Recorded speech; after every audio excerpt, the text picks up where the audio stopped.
Hello everyone, good day. We are the second from the last group reporters. And now we are going to talk about the modern and contemporary world. In the modern world, we have the Renaissance and Baroque architecture, while in the contemporary world, we have the Romanticism architecture. So, what are you waiting for? Let's go! So, before we start, I'm going to show you pictures. Yes, pictures about the modern world and contemporary world.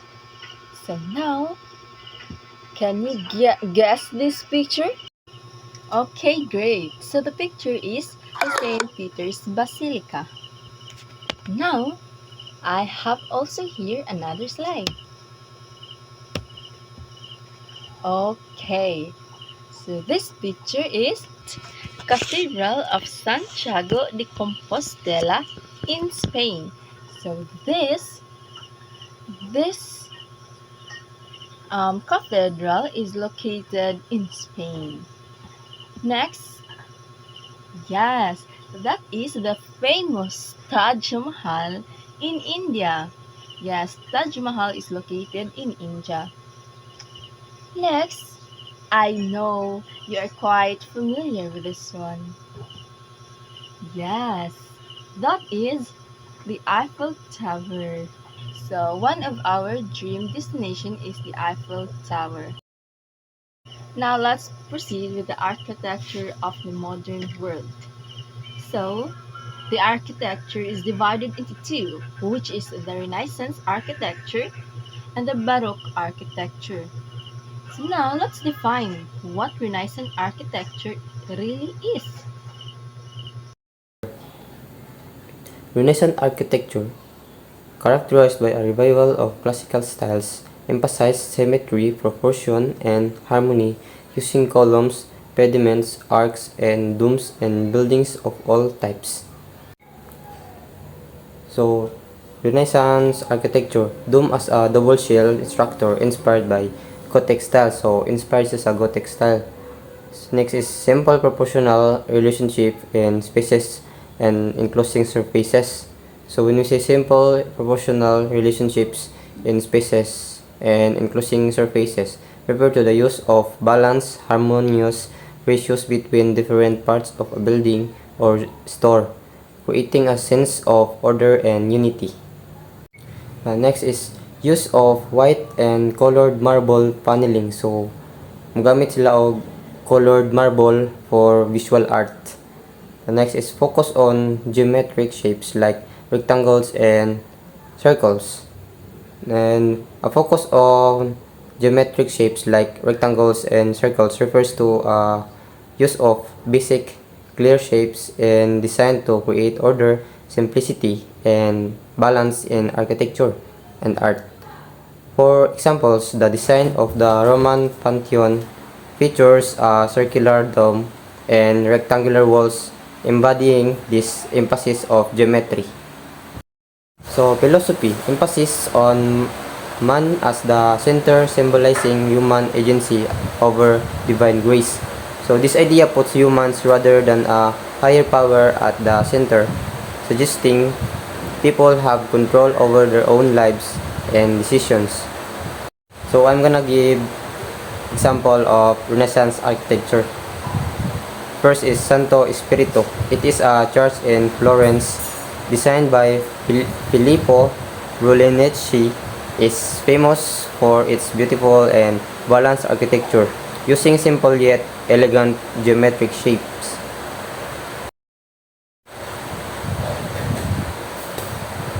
So next is Pasa Chapel.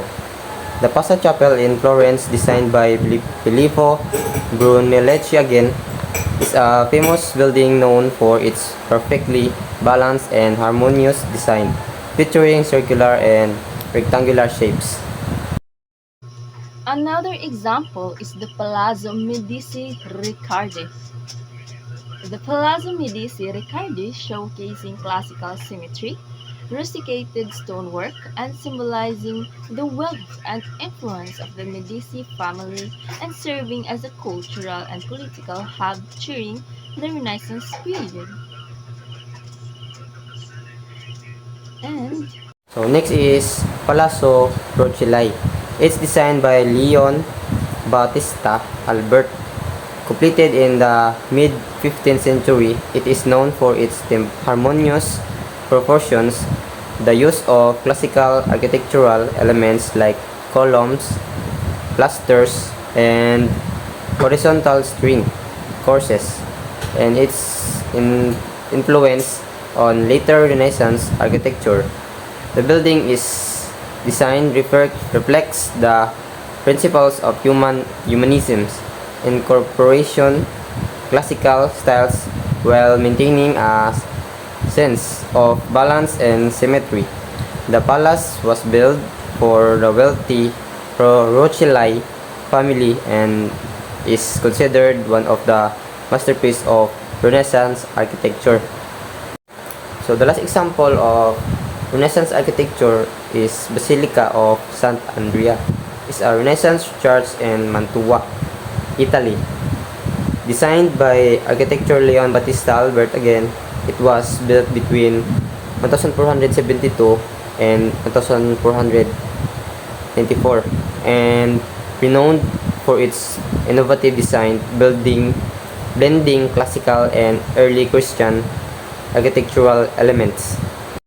so now let's proceed to the second modern architecture, which is the Baroque architecture. So Baroque architecture is derived from Renaissance art, but with a more dramatic and emotional style.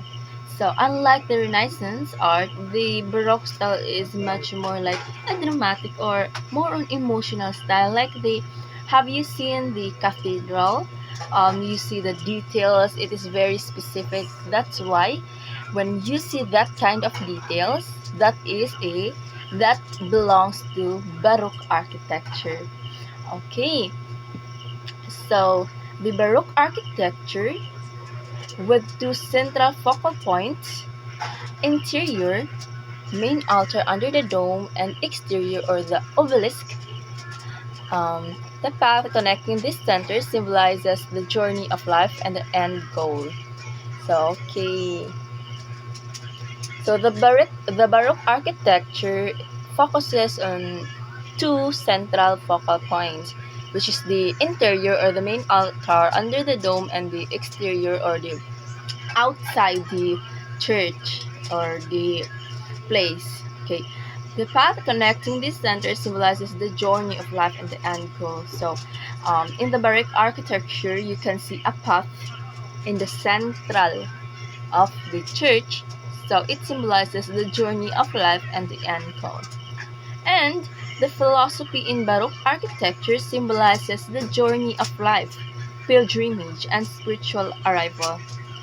So I know you're quite familiar with the pilgrimage since um, some Catholic students like went and joined pilgrimage like that, and I know that you're quite familiar with it because in different churches we can see different designs in their churches. That is why those churches are symbolized or like inspired by the Baroque um, architecture. Since we are colonized by the Spaniards, that's why we are influenced by by the design of their churches like that. Okay, so we have here another example. First example is the Saint Peter's Basilica. Yes, this is the picture or the slides or an example that I've shown you the first slide. Yes, so what is St. Peter's Basilica? St. Peter's Basilica in Vatican City, designed by Donato Bramante, Michelangelo, and others, featuring a grand dome, expansive interior, and a central nave that symbolizes the spiritual heart of the Catholic Church. So we can see here the church And then we can see the grand dome or the dome in the church. Yes, because it is a Catholic church. Okay, great. So now let's proceed with.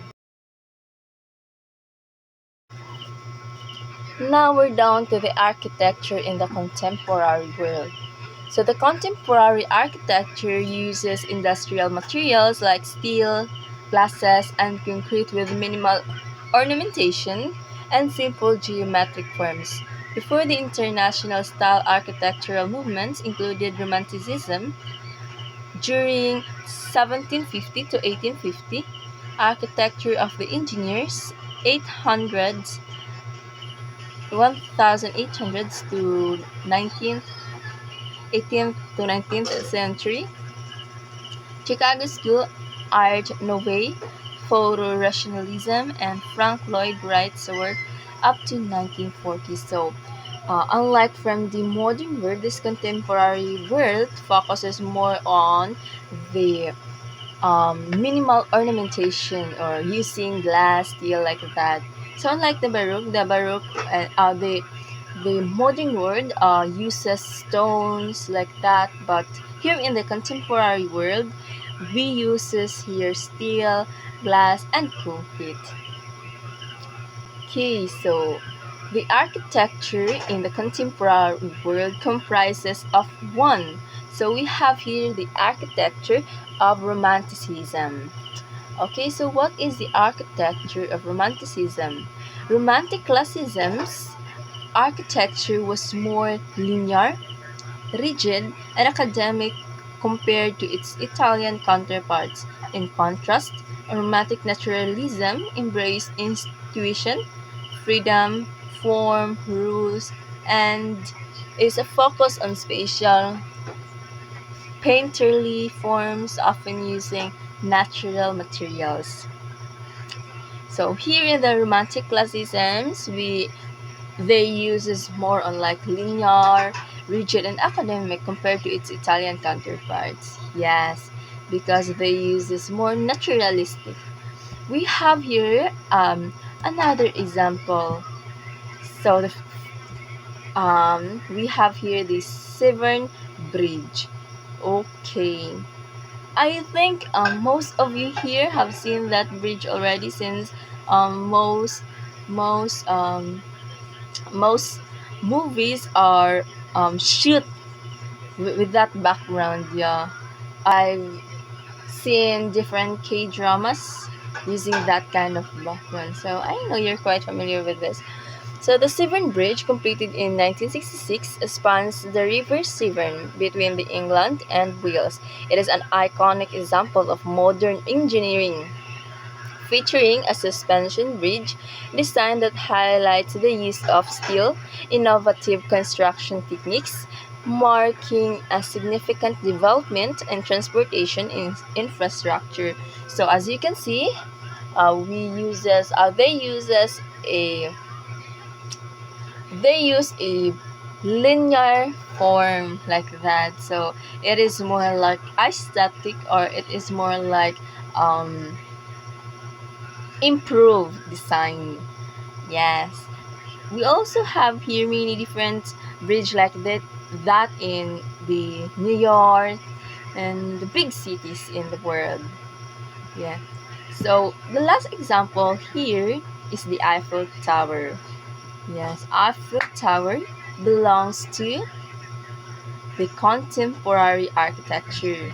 So, the Eiffel Tower, completed in 1889 for the Exposition Universelle in Paris, is a landmark of modern engineering.